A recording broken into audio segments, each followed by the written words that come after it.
might be that's something that should be also addressed, and perhaps through the voices of children, much more. And also another impact, the values, the traditions, the Jewish charities, and the impact of the values of Jewish charities on children, middle-class children, from well-to-do families, teaching them about caring and taking care of poor children, donating to poor children, disabled Jewish children. Thank you very much. I think all these aspects need to be addressed, perhaps in a temporary exhibition. Thank you very much. Może przejdziemy do odpowiedzi, bo jesteśmy ograniczeni czasem. Ale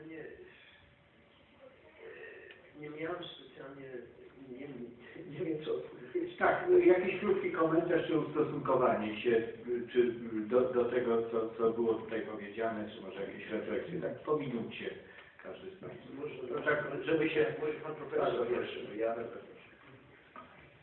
Thank you, Shulamit, I thank you for your remark. It certainly is unrealistic, probably, to expect unity. Unity and disunity didn't necessarily mean that everyone had to believe the same thing. I didn't mean to imply that, certainly. But I did talk about unity in the sense of frameworks. And here they did advocate, here and there, the notion there should be some unified Jewish framework, even politically. I mean, in the theories of national minority rights, there were even talk of a Jewish Curia, where Jews would vote just for Jewish representatives to the same, and the Poles rejected this out of hand. That was really the state within a state that they really didn't want. But the fact is that as unrealistic as it was, or would it really have changed anything, as Ezra Mendelsohn said correctly, it probably wouldn't have changed anything.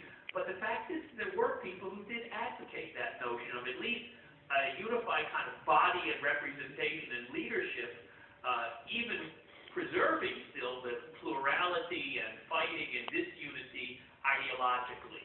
So I was trying to play with those notions and to just see that at the time they did talk about it as well. Thank you. Thank you very much. Ja tylko odniosę się zwięźle, bo obiad czeka, na ten widzenie świata przez dzieci żydowskie i wychowanie. To jest bardzo interesujące i może właśnie zajmę się tym w kolejnej książce, więc nie będę jej streszczać w tej chwili.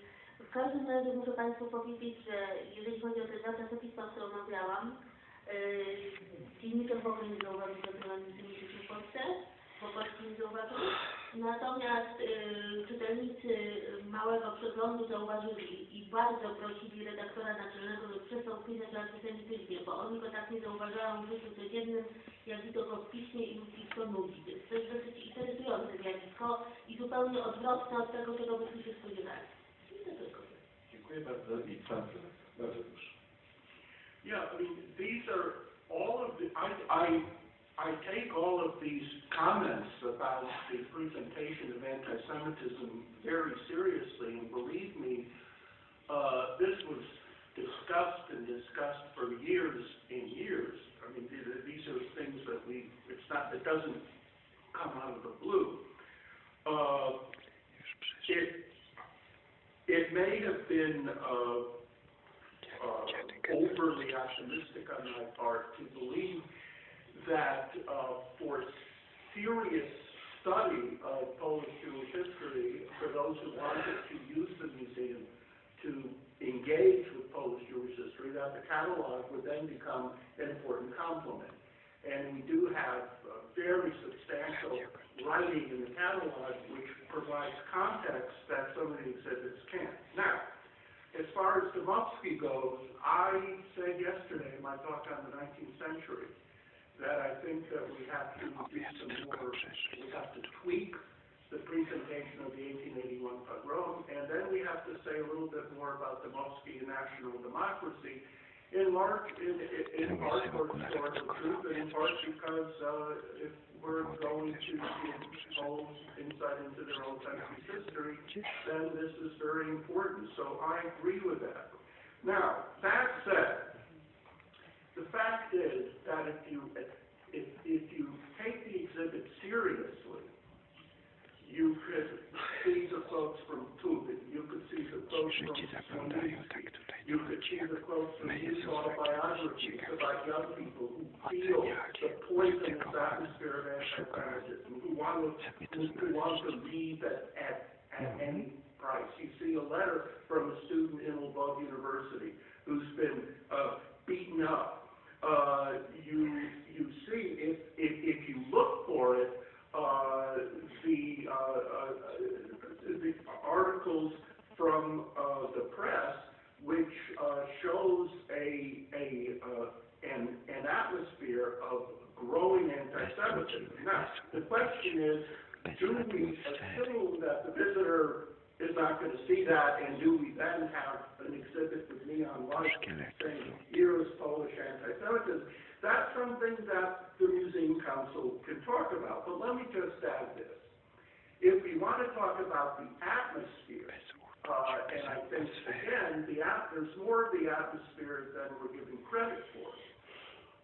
Part of the atmosphere is also the fact that in 1938, Jews celebrated the 75th anniversary of the 1863 insurrection, and there was this great hope that what happened in 1863 would in fact somehow reassert itself. Meyer Balaban says that what's happening now has happened before, but it's temporary. We've seen this before, and it will come again, but this is not what Poland is. Now, I'm not saying Balaban is right or wrong, but that was part of the atmosphere.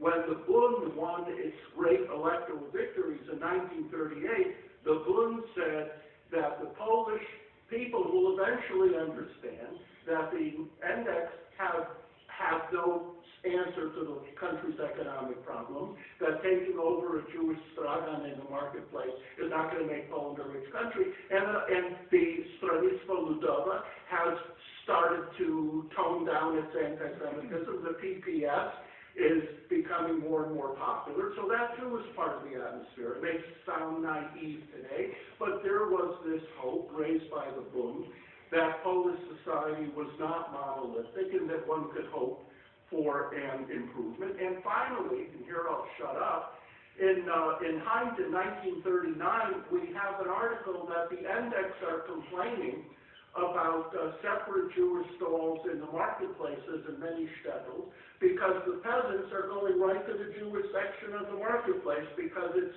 cheaper to buy there. Now, am I saying things were getting better? No. But believe me, I'm not saying that. But I'm saying that there's this real difficulty in presenting complicated issues which were in flux, which were contested, which were changing. How do you present that in museum space?